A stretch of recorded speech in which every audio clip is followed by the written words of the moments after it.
Hello students, a very warm welcome to Dr. RP classes. In previous class, we only looked at the key points regarding to fundamental rights. So, today we will describe them in detail. चलिए आज हम detail में सारे fundamental rights को पढ़ेंगे और समझेंगे। तो फर्स्ट है राइट टू इक्वालिटी यानी कि समानता का अधिकार, जो कि वर्णित है आर्टिकल 14 टू 18 में। आर्टिकल 14 कहता है इक्वालिटी बिफोर लॉ यानी कि कानून के समक्ष समानता है हमारे लिए। आर्टिकल 15 कहता है prohibition of discrimination on ground of religion, race, caste, sex और प्लेस ऑफ बर्थ, यानी कि धर्म के आधार पर किसी के साथ कोई भी भेदभाव नहीं किया जाएगा, यानी कि धर्म का निषेध है। आर्टिकल 16 कहता है equality of opportunity in matters of public employment, अर्थात सार्वजनिक रोजगार के मामलों में अवसर की समानता होगी, यानी कि हम सभी एक समान अपॉर्चुनिटी को पा सकेंगे। आर्टिकल 17 कहता है अबॉलिशन ऑफ अनटचेबिलिटी यानी कि अस्पृश्यता का उन्मूलन।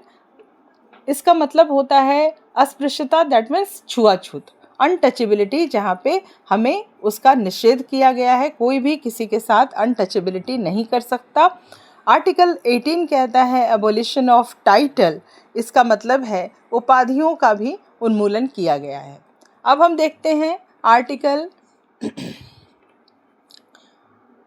19 टू 22 जो कि है राइट टू फ्रीडम। ठीक है, तो राइट टू फ्रीडम यानी कि स्वतंत्रता संबंधी कुछ अधिकार हमें दिए गए हैं, जिसमें कि 19 से 22 जो अनुच्छेद है वो उसको डिटेल में समझाया गया है। तो आर्टिकल 19 को समझें तो आर्टिकल 19 कहता है protection of certain rights regarding freedom of speech etcetera. इसका मतलब क्या है? इसका मतलब ये है कि हमें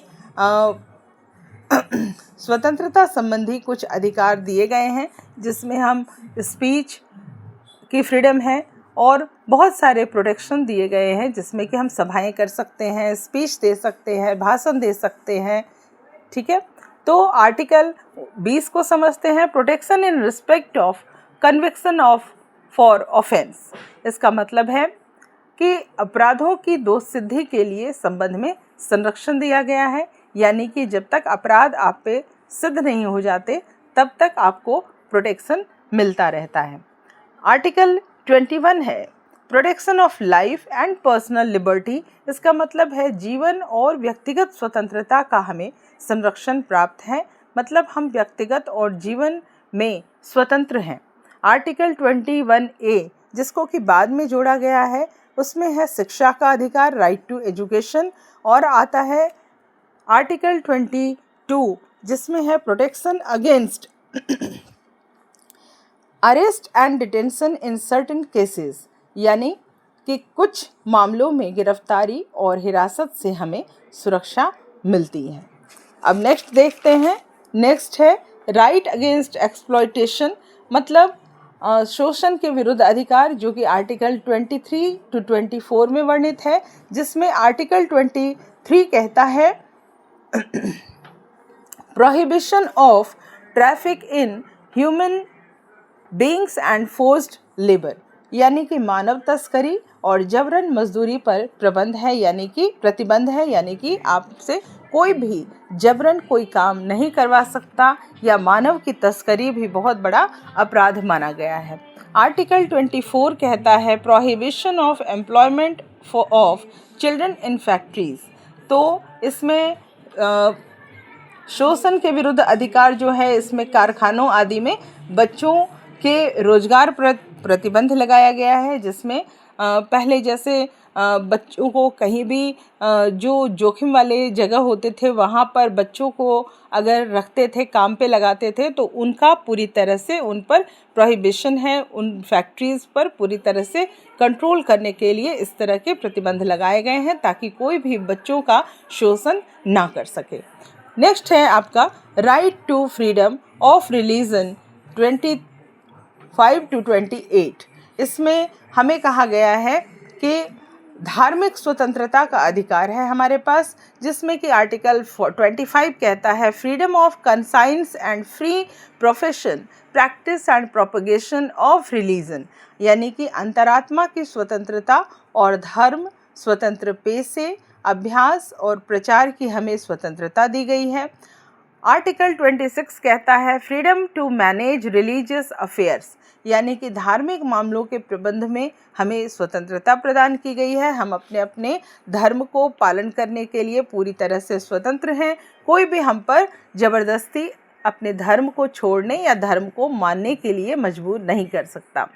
आर्टिकल 27 कहता है freedom as to payment of taxes for promotion of any protection particular religion, यानी कि किसी भी धर्म विशेष के प्रचार के लिए करों के भुगतान के संबंध में हमें स्वतंत्रता दी गई है। और आर्टिकल 28 कहता है freedom as to attendance at religious institution और religious worship in certain educational institution, यानी कि आर्टिकल 28 कहता है कि कुछ शिक्षण संस्थानों में धार्मिक शिक्षा या धार्मिक पूजा में भाग लेने की स्वतंत्रता हमें दी गई है।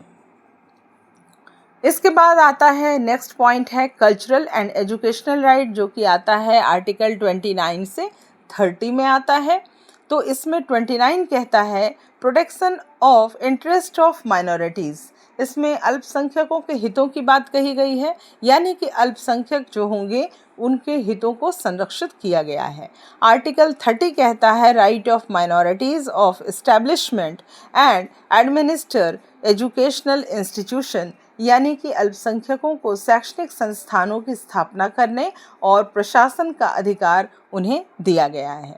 तो इस तरह से उनके अधिकारों की सुरक्षा आर्टिकल 30 करता है। नेक्स्ट है राइट टू प्रॉपर्टी, जो आर्टिकल 31 है compulsory acquisition of property omitted. इसमें ओमिटेड लिखा गया है बच्चों, इसलिए क्योंकि जो ये संपत्ति का अधिकार था उसे यहाँ से हटा दिया गया है, यानी कि अब वो मौलिक अधिकार नहीं है बल्कि एक कानूनी अधिकार है। और नेक्स्ट है राइट टू कॉन्स्टिट्यूशनल रेमेडीज़, जो कि ये सबसे महत्वपूर्ण कॉन्स्टिट्यूशनल अधिकार हमें दिए गए हैं फंडामेंटल राइट्स के, जिसमें आर्टिकल 32 कहता है remedies for enforcement of rights conferred by the this part, मतलब इसमें जो आपके बातें हैं, अगर आप 32 के तहत कार्यवाही में राज्य कानून की संवैधानिक वैधता है, मतलब अगर हमें अपनी अधिकारों से वंचित किया जाता है तो हम इसके लिए सर्वोच्च न्यायालय और हाई कोर्ट तक जा सकते हैं। ये सबसे बड़ी बात है जिसमें सर्वोच्च न्यायालय और उच्च न्यायालय रिट जारी कर सकता है। तो इसलिए ये हमें अपने कॉन्स्टिट्यूशन में हमें हमारे अधिकारों के लिए संरक्षण प्रदान करता है, इसलिए ये आर्टिकल 32 बहुत ही ज़्यादा महत्वपूर्ण है। सो आज का वीडियो अगर आप लोगों को पसंद आया हो तो आप इसे लाइक करें, शेयर करें और ऐसे ही एजुकेशनल वीडियोस देखने के लिए मेरे चैनल को फॉलो करें, डॉक्टर आरपी क्लासेस चैनल को फॉलो करें। Thank you and take care.